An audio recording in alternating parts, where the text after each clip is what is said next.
बॉलीवुड में बादशाह का नाम लेने के लिए कहा जाए तो सबसे पहले ज़हन में अमिताभ बच्चन का नाम आता है।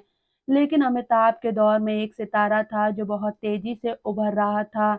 यदि वह लंबे समय तक रहता तो शायद अमिताभ को स्टारडम नहीं मिल पाता। इस एक्टर ने अपने करियर के पीक पर सन्यासी बनने का निर्णय लिया और जब लौटने का प्रयास किया तब तक सब खत्म हो चुका था। कहा जाता है कि एक गलत फैसले से एक्टर की प्रोफेशनल और पर्सनल लाइफ बर्बाद हो गई। मैं जिस खूबसूरत एक्टर की बात कर रही हूँ वह है विनोद खन्ना। विनोद खन्ना का जन्म पेशावर में 6 अक्टूबर 1946 को हुआ था।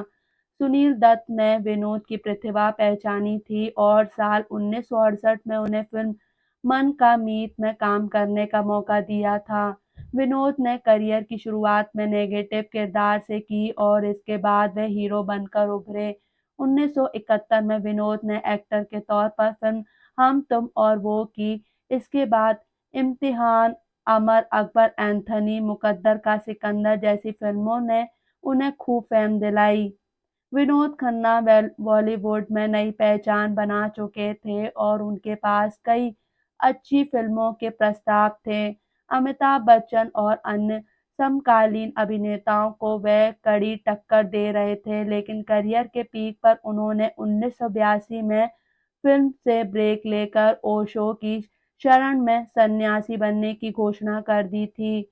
ये पूरी इंडस्ट्रीज के लिए शॉकिंग था। स्वामी विनोद भारती बनकर आश्रम में माली का काम करने लगे थे।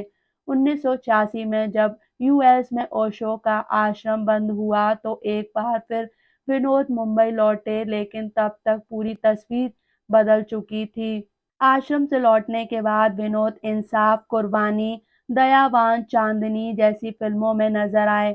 दर्शकों ने उन्हें फिर से प्यार भी दिया, लेकिन पहले जैसा स्टारडम नहीं मिल सका। दूसरी तरफ ओशो के आश्रम में जाने से उनकी पहली शादी पर भी असर पड़ा। उन्होंने अपनी कॉलेज की दोस्त गीतांजलि से 1971 में शादी की थी और 1985 में ये शादी टूट गई थी। इस शादी से विनोद के 2 बेटे थे, अक्षय और राहुल खन्ना।